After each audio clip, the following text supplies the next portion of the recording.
Welcome to Ben Rag Violin, Paganini Caprice number 15. Okay, lots of challenges in this caprice after maybe a couple of slightly shorter caprices, 13 or 14. So, of course, octaves at the beginning. It makes sense to use fingered octaves really for these phrases. So practice carefully.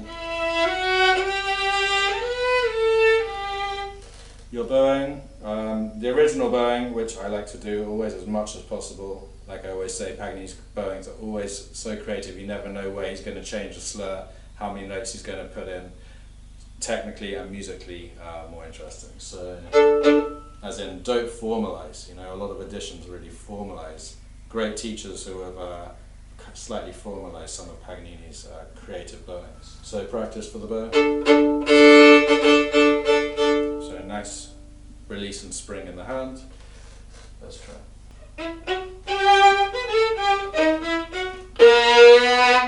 The subito pianoforte, again showing Beethoven's influence in Paganini's writing.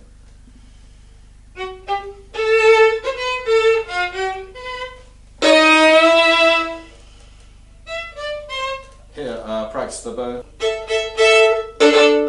So I use the heel for the forte and then the tip for the piano. More octaves. Keep the thumb as stationary as you can in these, so you don't want any extra movement.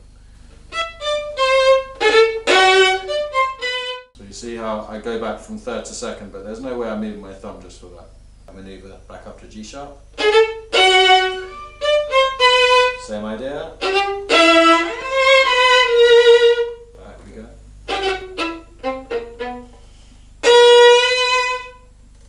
Okay, so that's those octaves done. Now we get this crazy kind of arpeggiac figures. Practice for the left hand.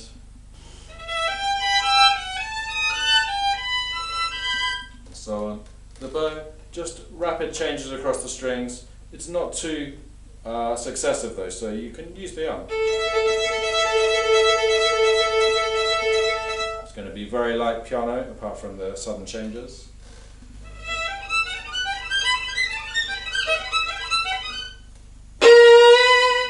There's a sudden change, back to piano.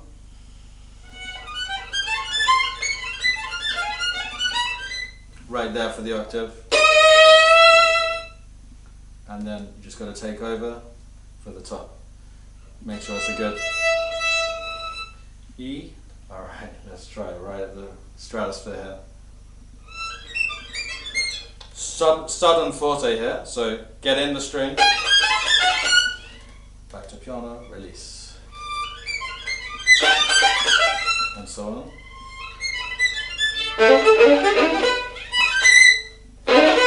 Of course, this, much nearer the bridge, away, nearer.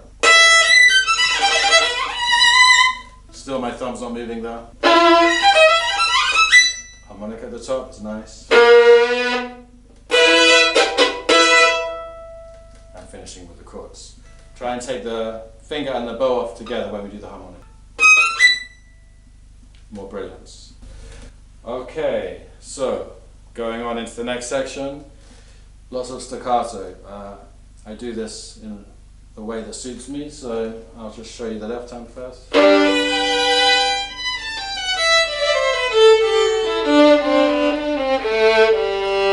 So he writes all staccato. I use a kind of a ricochet stroke for this. So I feel I can get more brilliance. So what's the difference between this and this? Just add some impulse. And you've got your bow flying around. Let's try.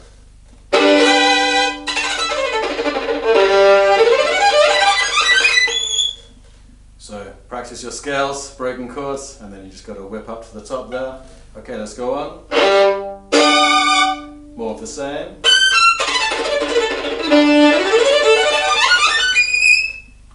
See how I get twisted? A good angle into that fourth finger for the vibrato at the top. Yeah, so it's not just about playing fast, it's about quality as well. Let's go on.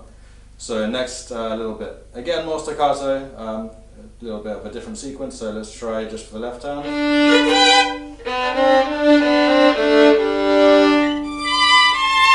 Always practicing this way for the left hand, melodically just listening.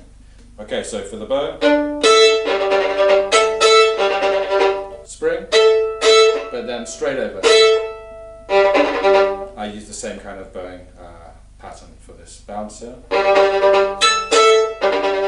Over, over. So preparation over to the new strings. Alright, let's try and put it together.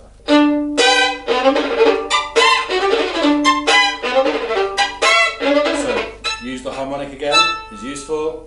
More brilliance, lifts, together. And we go on. Okay, here we get this big string crossings between single and double stop. So, again, nice flexibility here, not too much elbow movement. You notice my thumb, I'm just working around the thumb, so I'm really agile in the hand. You need good flexibility, but this makes such a difference to be able to fly around in the left hand. So all of that really, I was motioned, my thumb wasn't moving until just the end. I need to get round for that 10th. Back we go. More.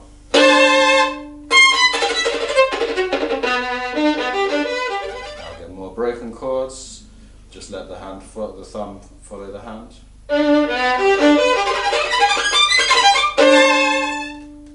Variation, echo.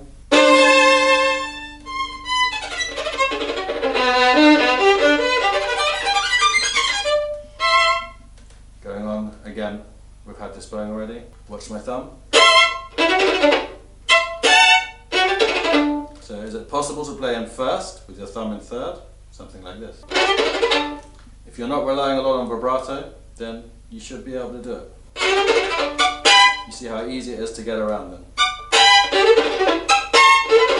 And then when I'm in the upper area, my thumb again hardly had to do anything. Again, more big string crossing.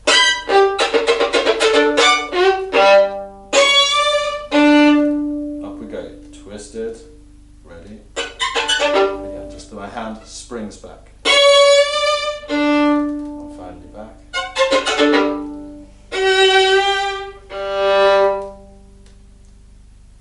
And then of course you've got the da capo of the first section, which I won't do now, not necessary, but again, explore different musical possibilities when you do the repeats, which you should always try to do, again, for the musical creativity and stamina. Thank you for joining me. Come back for number 16 next time.